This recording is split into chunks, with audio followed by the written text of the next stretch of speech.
Okay.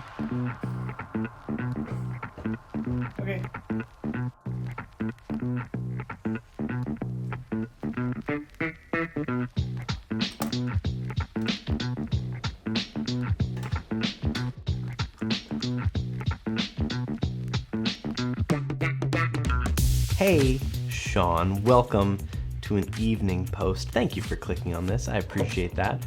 Tonight, I wanted to talk about the responsibility and the privilege of owning a screwdriver. Now, if you have a screwdriver, you may have bought it because you had a screw that you needed to tighten, or you had a project that you wanted to build, and the screwdriver was the tool that you needed to get it done. And then after you finished it, you started to say, hey, there's another screw over there that needs tightening, and I know how to use this thing, so I'll go tighten that screw. And then you start to say, hey, there's an obstacle that I could build something to overcome. Now that I know how to use the screwdriver, I'll be able to use that. I'll be able to do that, to achieve that.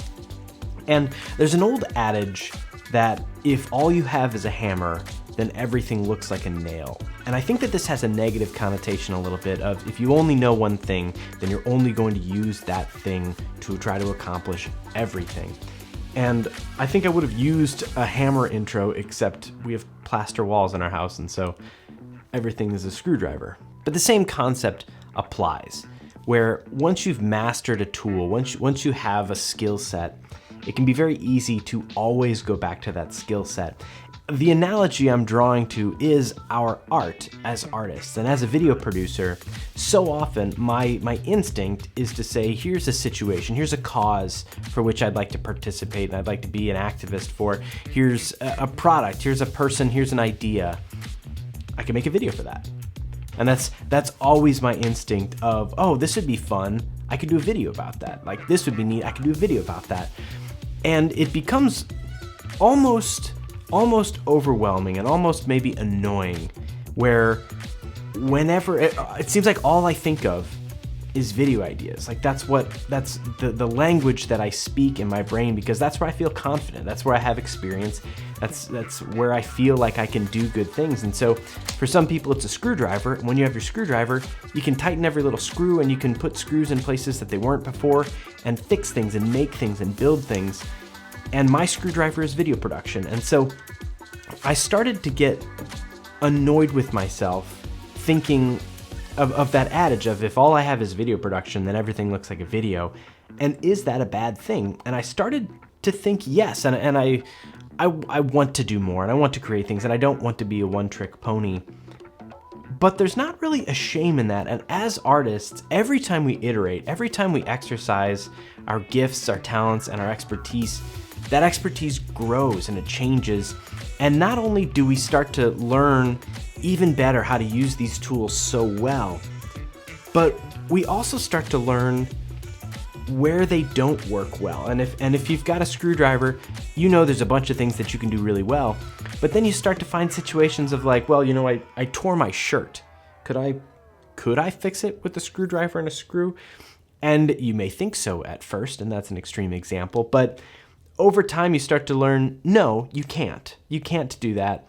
But between knowing that you can't and being an expert in using the tool, you can start to find some middle ground where maybe there is a solution with your tool that would be able to patch it, to fix it, to improve it in some way. And as artists, we need to embrace that it's okay to always come back to our tool bag and to always at least examine it from our perspective of whether you're a graphic designer, a musician, a craftsman, whatever you do, whatever you are. Maybe your tool is the screwdriver and it's not a metaphor. But I was getting upset with myself of like, man, all I do is come up with video ideas. When the pandemic's over, there's a couple different productions that we've begun, we've planned, and we're excited to film once it's safe to do so. And I started to think, once this lifts, am I just going to be making video after video after video and that's all I do? And I think, yeah, and I'm actually really excited about it. And so it took an active shift in my head to say, it's okay, because every time I do something, I'm getting better. I'm learning how and when to use my skills and how to problem solve with them even more. And I'm learning when it's not necessarily the best time to use video production to tell a story, to convey an idea, to amplify something.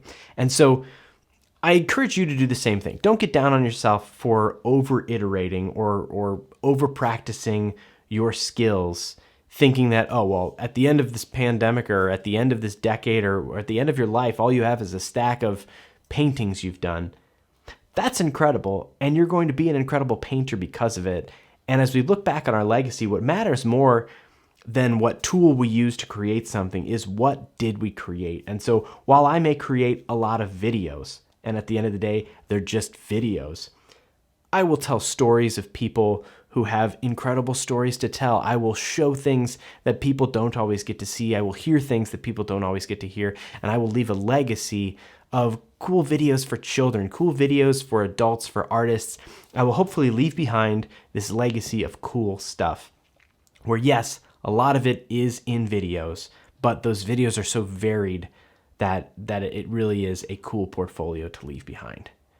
So that's what I've got for you today. Keep iterating, keep making stuff, enjoy the process, and don't second guess yourself, and don't give yourself an excuse to decline using your tools. Thank you very much for spending a couple minutes with me. Mask on, chin up. I'll see you tomorrow night.